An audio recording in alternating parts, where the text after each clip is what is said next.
Саламатсыздар ма оқушылар, біздің бүгінгі тақырыбымыз прописка әңгімесіндегі кейіпкерлер табиғаты.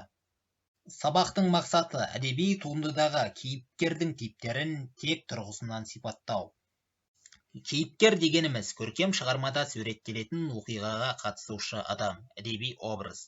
Әдебиетте адамның көркем бейнесін жасағанда, жазушы оның кескін тұлғасын, іс-әрекетін, мінезін, сол ортаның, дәуірдің өзгешеліктерін танытатын типтік сипаттармен қатар өзінің басына ғана тән ерекшеліктерді де анық байқалатындай етіп суреттейді. Әдеби образдар тек тұрғысынан эпикалық, лирикалық, драмалық болып үш топқа бөлінеді. Эпикалық образ жазушының авторлық баяндаулары мен әдеби қаһарманның өзінің сөздері, яғни кейіпкер сөз арқылы жасалатын образ. Прописка әңгімесі осы образ түріне жатады.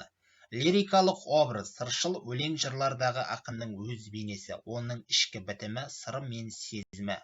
Ерлан Жүністің «Менің атым тәуелсіздік» өлеңі осы образ түріне жатады. Драмалық образдың басты бір ерекшелігі оның сахнада сомдалуына қатысты. Драмалық образдың жасалу тәсілдері де өзінше бөлек, тартыстар мен қақтығыс, қимыл әрекеттер арқылы жасалады. Ендеше оқушылар прописка әңгімесінің кейіпкерлеріне талдау жасайық.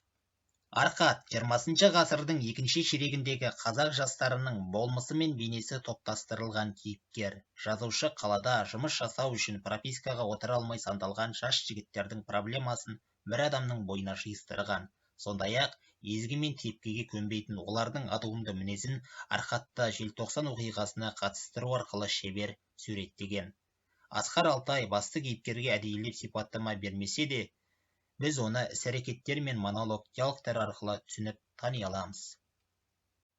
Подполковник кеңес өкіметіне адал қызмет ететін, шаш ал десе бас алатын милиция бастығы. Ұлты қазақ болса да алдына келген қазақ азаматтарын кекетіп, мұқатып, қайырымдылық жасауды білмейтін безбүйрек кейіпкер. Тіпті Арқатқа желтоқсаншысың деп айып тағудан тайынбай, оны кеудесінен итеріп кабинетінен шығарып жібереді. Осы арқылы біз өткен ғасырда қазақты қазаққа қарсы қою саясаты сәтті жүргізілгенін байқаймыз. Ауыл Сәбет Қақатаев туылған баланы жалпы кез келген адамды тіркейтін, яғни пропискаға отырғызатын шені бар кейіпкер. Әңгімеде Арқатпен арасындағы диалог аз берілсе де, оның көлеңкесінен қорқатын персонаж екенін байқаймыз. Атқарған істері заңды болса да, жаңсақ қадам жасап қойып, қызметімнен айырылып қалармын деген ойдың шырмауынан шыға алмайтын осындай адамдар өткен ғасырда көп болған. Жазушы қай кейіпкерді алса да, бүгінгі қоғамның прототипін бір адамның бойына сыйдырып жіберген. Шофер өте сабырлы, жер жағдайын жақсы білетін әккі кейіпкер. Автобус аударылғанда да бәрін алдын ала болжағандай ұтқыр шешім қабылдап, жолаушылардың өмірін сақтап қалады. Автобустағы келіншек қазақ әйелдерінің ұяңдығының символы. Қолындағы сәбиін емізуге қымтырылуы сөзімізді қуаттай алады.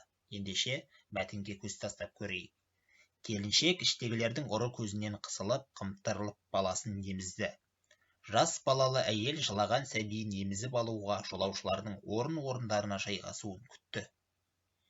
Белгісіз жолаушы автобус аударылғаннан кейін жолға шығарда қарамай ма, қайдан ғана отырып едім, енді келмеспін бұл жаққа деген дауыс естіледі.